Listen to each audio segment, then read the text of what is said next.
Bienvenue dans Réflexions sauvages. Ici, c'est l'endroit où on se lâche. On parle de ce qui nous fait vibrer et surtout, on dit les choses comme elles sont. Je suis Andy et ensemble, on va explorer la vie sans filtre, les relations, le self-love et toutes ces petites réflexions qui nous rendent plus fortes. Installe-toi confortablement, prends un café, un thé ou un verre de vin et prépare-toi à des discussions 100% vraies, pleines de rire et de réflexion. Allez, c'est parti.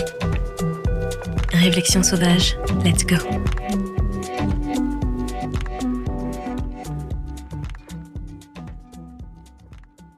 Série Santé mentale sans filtre.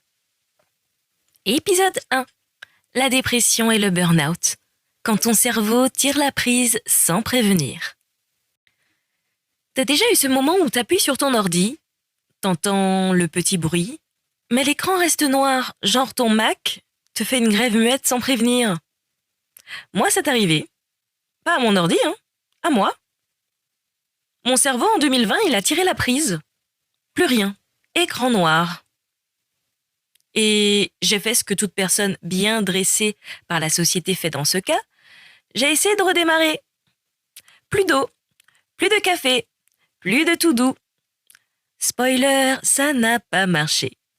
Bienvenue dans ce premier épisode de la série Santé mentale sans filtre.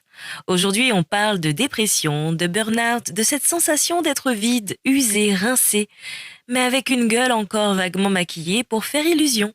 On va parler vrai, on va parler doux, on va rigoler un peu aussi. Parce que même quand la tête part en RTT, le second degré reste notre organe vital.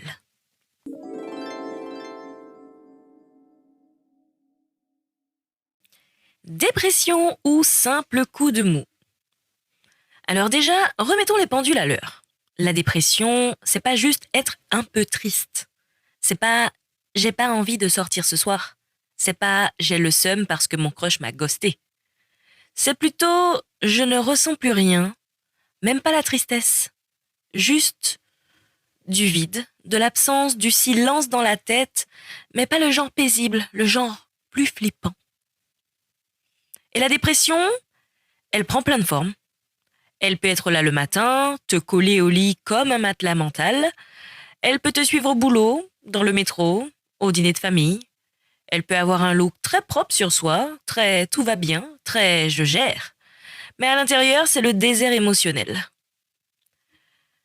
Le burn-out, c'est pas juste être fatigué.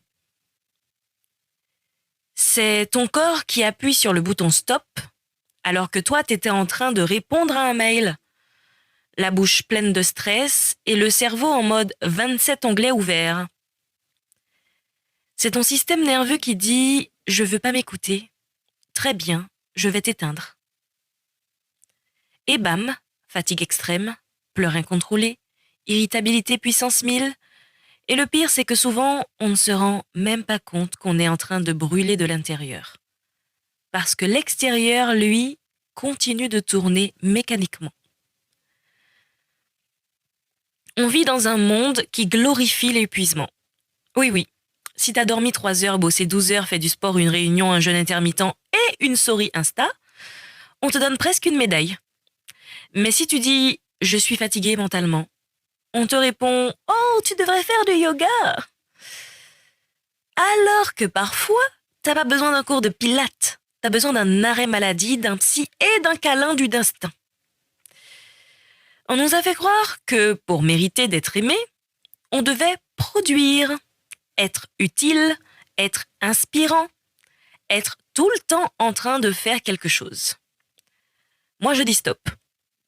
Le bonheur, c'est pas un objectif LinkedIn. C'est un état d'équilibre intérieur. Et tu sais quoi ? Parfois, ne rien faire, c'est déjà énorme.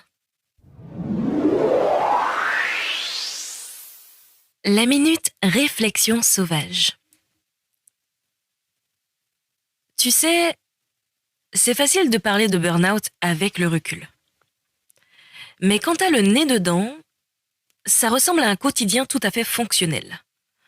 Tu as un agenda rempli, tu as les bons vêtements, le sourire poli, tu arrives à répondre à tes mails, et pourtant tu as le cœur en vrac. En 2020, j'ai frôlé le mur. Et pourtant, je faisais tout bien. Je voulais être irréprochable, professionnellement, socialement, humainement.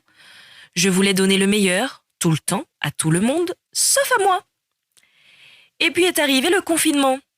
Ce moment où le monde entier s'est mis en pause. Sauf moi. Moi, j'étais là en mode, ok, je vais en profiter pour faire encore plus de trucs. Me réinventer, être productive, même dans le chaos.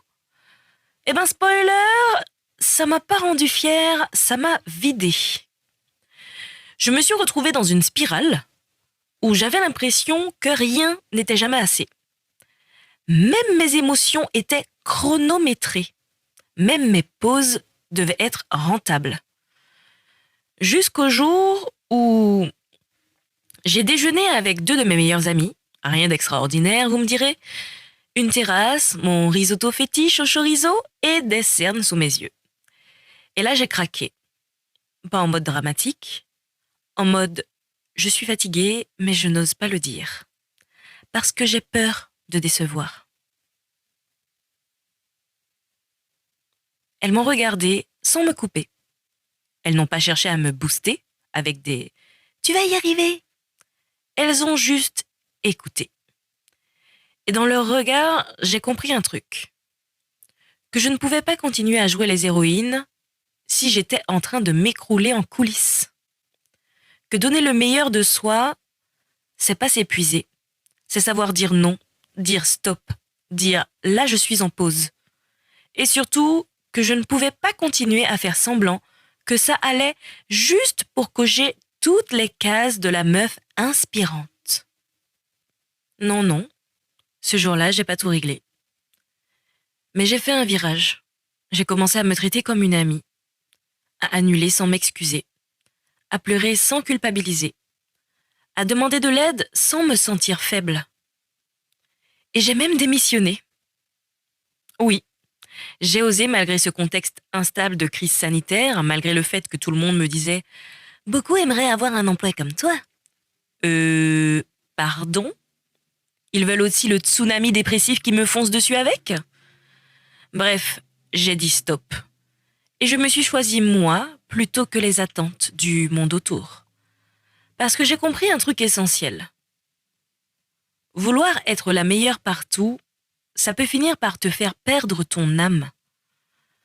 Et moi, je veux plus jamais me perdre pour plaire. Aujourd'hui, quand je sens que ça déborde, que je me parle à moi-même, comme je parlerais à une copine fatiguée. Comme mes amis l'ont fait avec moi en 2020. Avec tendresse, sans exigence. Et tu sais quoi? Eh ben, je vais mieux. Doucement. Vraiment. Et si t'es en train d'écouter tout ça en te disant « Bordel, moi aussi je suis épuisée, mais je sais pas par où commencer », commence juste par dire « Là, j'ai besoin d'aide ». Ce n'est pas un échec. C'est un acte de lucidité. Et parfois, c'est même un acte de survie.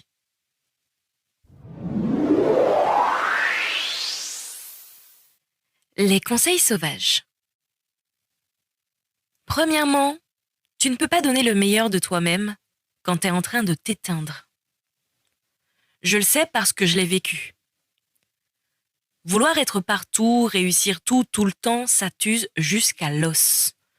Le perfectionnisme déguisé en ambition, c'est beau sur le papier. Mais dans la vraie vie, ça te fait fondre comme une bougie sans fin. Alors on respire. T'as pas à prouver ta valeur en permanence. Donne ce que tu peux avec ce que tu as. Et garde un peu de lumière pour toi. Pas besoin d'attendre d'être KO pour ralentir. Deuxièmement, si tu veux éviter le burn-out, commence par arrêter de tout mériter. Moi, je voulais mériter mon repos. Comme si j'avais besoin d'un diplôme pour m'autoriser une sieste ou une pause mentale. Mais la vérité, c'est que le repos, c'est pas une récompense. C'est une nécessité. Même si t'as rien produit. Même si t'as juste existé. Donc si t'as envie de rien foutre aujourd'hui, tu ne fais rien. Et si tu culpabilises, c'est que t'en as encore plus besoin que ce que tu penses. Troisièmement, si tu as besoin d'aide, t'as pas besoin d'attendre que ça soit dramatique pour la demander. Moi, j'ai mis du temps à comprendre que demander de l'aide, c'est pas synonyme d'échec. J'attendais d'être à bout, littéralement, pour oser parler, pour dire « je ne vais pas bien ». Et tu sais quoi? Ce n'est pas nécessaire.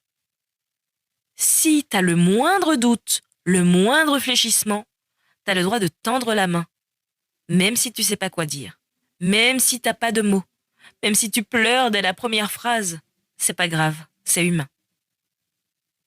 Quatrièmement, demande un câlin, un arrêt maladie ou une thérapie. Peu importe l'ordre. Quand j'ai frôlé le burn-out, je croyais qu'un week-end au vert allait suffire. Mais j'avais pas besoin de chlorophylle. J'avais besoin de comprendre pourquoi j'étais à bout. Alors aujourd'hui, je te le dis clairement. Si tu te sens vidé, perdu, dépassé, va voir ton médecin. Demande un arrêt. Demande un numéro. Demande un nom. Demande une pause. Tu peux tester le dispositif Mon Psy, comme je l'ai dit dans l'épisode spécial, 8 séances remboursées, un CMP près de chez toi gratuit, ou parfois ta mutuelle. Beaucoup proposent 3 à 5 séances par an. Juste un message à un pote qui te connaît bien aussi, ça peut tout changer. Cinquièmement, le vrai miroir, c'est pas ton reflet. C'est ce que tu ressens à l'intérieur. En 2020, je me regardais tous les matins. J'étais présentable, j'étais performante, mais à l'intérieur, c'était vide. Apprends à te regarder autrement. Pas pour juger ce que tu vois, mais pour entendre ce que tu ressens. Si ton miroir intérieur pleure, écoute-le. Il est plus fiable que n'importe quel filtre Insta. Sixièmement, fuis-les. Tu vas y arriver si ça nie ta souffrance. Pendant cette période, j'en ai eu plein des « t'es fort, tu vas y arriver ». Et franchement, c'est gentil, mais c'est violent parfois. Parce que ça t'empêche de t'effondrer. Et parfois, s'effondrer, c'est salvateur. Si t'as des gens autour de toi qui écoutent sans vouloir réparer, colle-toi à eux. Les autres, mets-les sur muet. Septièmement, ta fatigue émotionnelle est une info, pas une honte. Pour ma part, je me suis longtemps dit que j'étais juste trop sensible.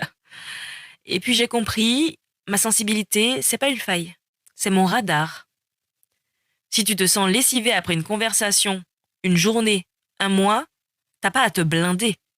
T'as juste à respecter ton système émotionnel. Finalement, c'est ton GPS. Et il t'indique que là, il faut lever le pied. Et enfin, huitièmement, tu n'es pas responsable de tout. Et encore moins toute ou tout seul. Je pensais que je devais tout gérer.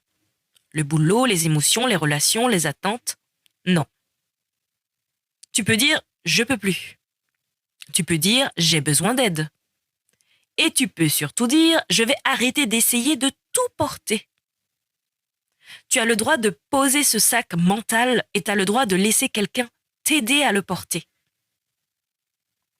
Le burn-out, la dépression, c'est pas un caprice. C'est pas une mode. C'est une blessure invisible. Et la bonne nouvelle, c'est que ça se soigne. Pas tout seul, pas à coup de positivité forcée, mais avec de l'aide, de l'écoute et du vrai repos. Tu n'as pas à être à bout pour te prendre au sérieux.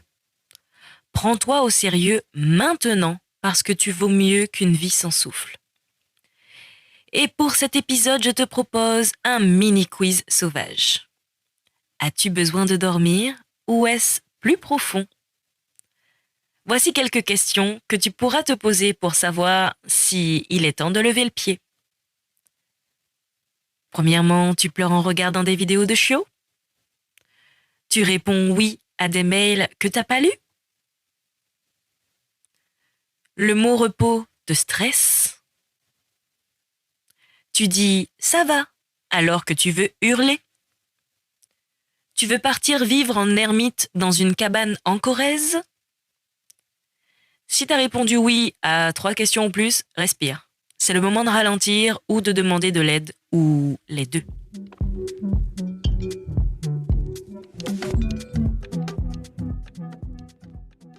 Tu n'es pas paresseux ou paresseuse, tu n'es pas faible. Tu es peut-être juste en train de t'éteindre à force d'avoir trop brillé pour les autres. Et si c'est le cas, écoute-moi bien. Tu n'as rien à prouver. Tu as tout à ressentir. Et surtout, tu n'as pas à traverser ça seul. Dans le prochain épisode de la série, on plongera dans un autre coin souvent mal compris du mental, les TOC. Et spoiler, c'est pas juste aimer ranger. On parlera de pensées intrusives, de rituels mentaux et surtout de comment vivre avec un cerveau qui fait des loopings. En attendant, hydrate-toi, dors si tu peux et envoie ce podcast à quelqu'un qui a besoin de ce câlin mental. T'es pas seul et ta lumière revient doucement. Je te le promets.